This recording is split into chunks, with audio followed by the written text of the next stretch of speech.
ዛሬ ስለ ዲፕሬሽን ነው የምንነጋገረው። ዲፕሬሽን አሁን ላይ እንደሚያሳየው ከሆነ ከመቼውም ጊዜ በላይ አሁን ላይ ራሳቸውን ማጥፋት የሚፈልጉ ሰዎችና መሞት የሚፈልጉ ሰዎች በዲፕሬሽን ምክንያት በጣም በዝተዋል እና ይሄ ደግሞ በጣም አስፈሪ የሆነ ችግር ሆኗል ወጣቶች ላይ። ይሄ ደግሞ የተፈጠረበት ምክንያት በጣም ብዙ አዳዲስ የመጡ ነገሮች በመምጣታቸው እና እኔም ተመሳሳይ ቦታ ላይ ስለነበርኩ ምን እንደሚሰማችሁ አውቀዋለሁ።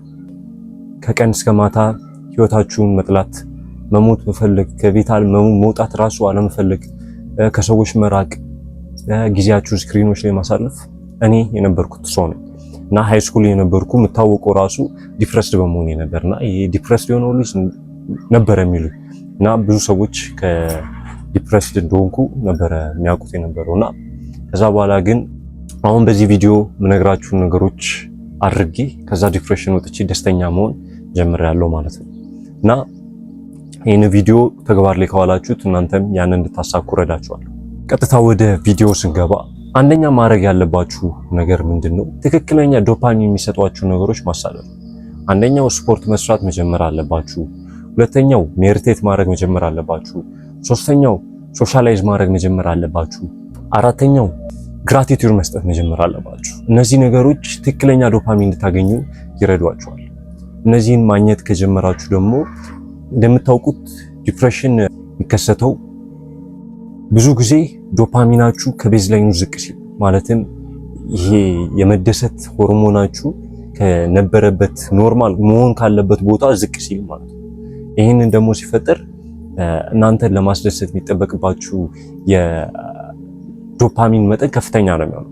ያንን ነገር ደግሞ ናቹራሊ ከምታገኙት ዶፓሚኖች ማግኘት ይከብዳችኋል። ስፖርት ስትሰሩ መደሰት ታቆማላችሁ። ድሮ የሚያስደስቷችሁ ነገሮች አሁን ያስደስቷችሁ። ይሄ ደግሞ የሚፈጠረው ዶፓሚናችሁን ከመጥፎ ነገሮች ማግኘት ሲጀምሩ። እዛ ትክክለኛ ዶፓሚን ማሳደር መጀመር አለባችሁ። ስፖርት ለ45 ደቂቃ እንኳን በቀን መስራት ብትጀምሩ ከምታስቡት በላይ ዲፕሬሽናችሁ ላይ ለውጥ ማየት ትጀምራላችሁ። ለምን? ትክክለኛ ዶፓሚን ሪሊዝ ስለምታረጉ፣ ሴሮቶኒንን ሪሊዝ ስለምታረጉ ማለት ነው። ሜዲቴት ማድረግ ደግሞ ፎከስ እንድታረጉ ይረዳችኋል። ነርቨስ ሲስተማችሁን ካልም እንዲሆን ያረጋችኋል። ማለት የተረጋጋ ነርቨስ ሲስተም እንዲኖራችሁ ያረጋችኋል። ይሄ ደግሞ በሶሻል ሚዲያዎች የተበላሸው ጭንቅላታችሁን፣ በተለያዩ ነገሮች የተበላሸውን ጭንቅላታችሁን ወደ ራሱ እንዲመለስ ያረጋችኋል። ሜዲቴት ማድረግ ከምታስቡት በላይ ዲፕሬሽናችሁ ላይ ትልቅ ኢምፓክት ያላችሁ እኔም ስላየሁበት ነው። በዛ በቀን ከ5 ደቂቃ እስከ 10 ደቂቃ በትንሹ ጀምራችሁ ሜዲቴት ማድረግ ከምታስቡት በላይ ህይወታችሁ ላይ ለውጥ እንድታመጡ ይረዳችኋል ማለት ነው። ሶስተኛው ደግሞ የማህበራዊ ግንኙነት ልትፈጥሩ ይገባል።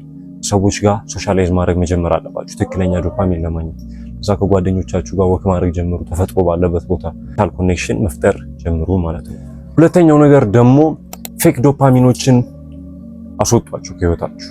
ይሄ ሶሻል ሚዲያ ላይ ስክሮል ማድረግን፣ ራሳችሁን ማርካትን፣ ይሄ ጌሞች ለረጅም ሰዓት መጫወትን፣ አልኮል መጠጣትን፣ ዊድ ምናምን የተለያዩ መጥፎ የሚባሉ ነገሮችን መጠቀምን ማቆም አለባችሁ። የውሸት ደስታ የሚሰጧችሁ ነገሮች። ይህንን ማታቆሙ ከሆነ የፌክ ዶፓሚን ባገኛችሁ ቁጥር ቅድም እንዳልኳችሁ ይበልጥ ዲፕረስድ እየሆናችሁ ከኖርማሊ ከመሆን ካለበት ዶፓሚናችሁ ዝቅ እያለ ይመጣና እናንተ ለማስደሰት የሚጠበቅባችሁ ዶፓሚኖች በጣም ከመጥፎ ነገሮች ማግኘት ትጀምራላችሁ። አሁን ለምሳሌ የሆነ መጠጥ የሚጠጣ ሰው ድሮ የሚጠጣው የመጠጥ መጠን አሁን ላይ አያስደስተውም። ማለትም ቶለራንስ ቢልድ ስለሚያደርግ ከዛ በላይ መጠጣት አለበት። ከዛ በኋላ ወደ ሌላም ሱሶች መሄድ ይጀምራል። ለምን? ከዶፓሚኑ የኖርማሊ ዶፓሚኑ ዝቅ ብሎ ስለሆነ ያለው እና ከቤዝ ላይኑ ዝቅ ስላለ እሱን ለማስደሰት የሚጠበቅበት የዶፓሚን መጠን በጣም ከመጥፎ ነገሮች ማግኘት ይጀምራል። ይሄ ደግሞ የዶፓሚን ህግ ላይ ምንድነው?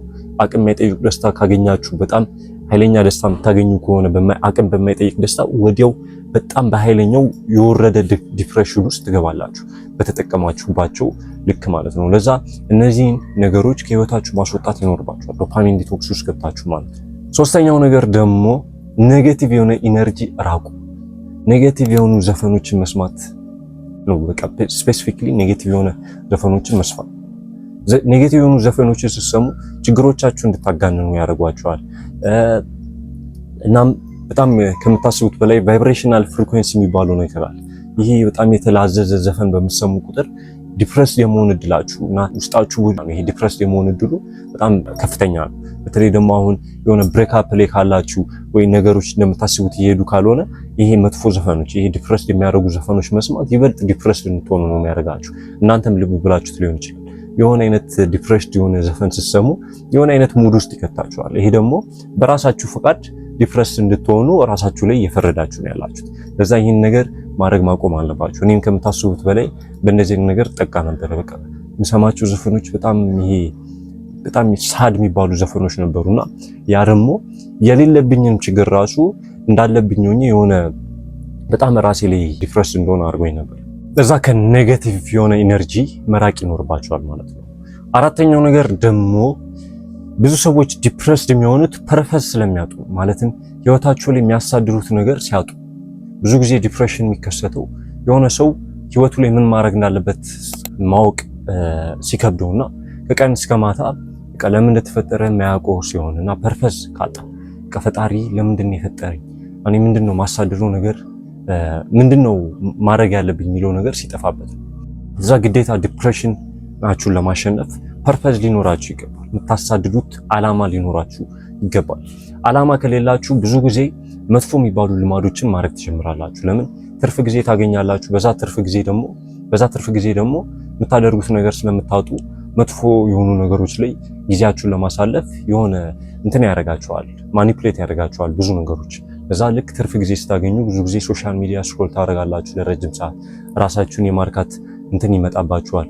ይሄ ሁሉ ነገር ለምንድነው? ፐርፐስ ስታጡ ነው። የምታሳድዱት አላማ ከሌላችሁና ለምን እንደምትኖሩ ማታውቁት ከሆነ ምንም አይነት ህይወታችሁ ላይ መኖርን ፍላጎት አይኖራችሁ። በዛ ፐርፐስ ሊኖራችሁ ይገባል። በዛ የተለያዩ ስራዎችን፣ ቢዝነሶችን የሆነ አይነት አላ ፐርፐስ ሊሰጣችሁ የሚችል ፐርፐስ ማለት የሆነ ሰው ልትረዱት የምትችሉበት በቃ የሆነ ልትረዱትና ሰርቪስ ሊሰጡበት የሚችሉትን ነገር ማወቅ አለባችሁ። ወይ ቪዲዮ መስራት ሊሆን ይችላል የምታውቁት ነገር በማጋራት ወይ ደግሞ የሆነ አይነት ስራ መጀመር ሊሆን ይችላል ወይ ሰዎችን በትርፍ ጊዜያችሁ መርዳት ሊሆን ይችላል ወይ የሆነ ነገር ፐርፐስ ሊሰጣችሁ የሚችል ህይወታችሁ ላይ የሆነ ፐርፐስ ሊሰጣችሁ የሚችለውን ነገር አውቃችሁ ያንን ነገር ማሳደድ አለባችሁ ከዲፕሬሽናችሁ መውጣት የምትፈልጉ ከሆነ። ይሄ ቪዲዮ እንደጠቀማችሁ እርግጠኛ ነኝ። ራሳችሁን ማርካት የምትቸገሩ ሰዎችና ኮንፊደንስ ከሌላችሁ እና ያማረ ወንድ መሆን የምትፈልጉ ከሆነና ስቴፕ ባይ ስቴፕ ጋይድ አለላችሁ ያዘጋጀውላችሁ። አሁን ከ500 በላይ ሰዎች ህይወታቸውን የቀየሩ ይገኛሉ። ዲስክሪፕሽን ላይ ጋይዱን ለመመዝገብ አስቀምጥላችኋለሁ ቻናሌ። እንደዚህ አይነት የተለያዩ ቪዲዮዎች እሰራላችኋለሁ። ሰብስክራይብ ማድረጋችሁን እንዳትረሱ።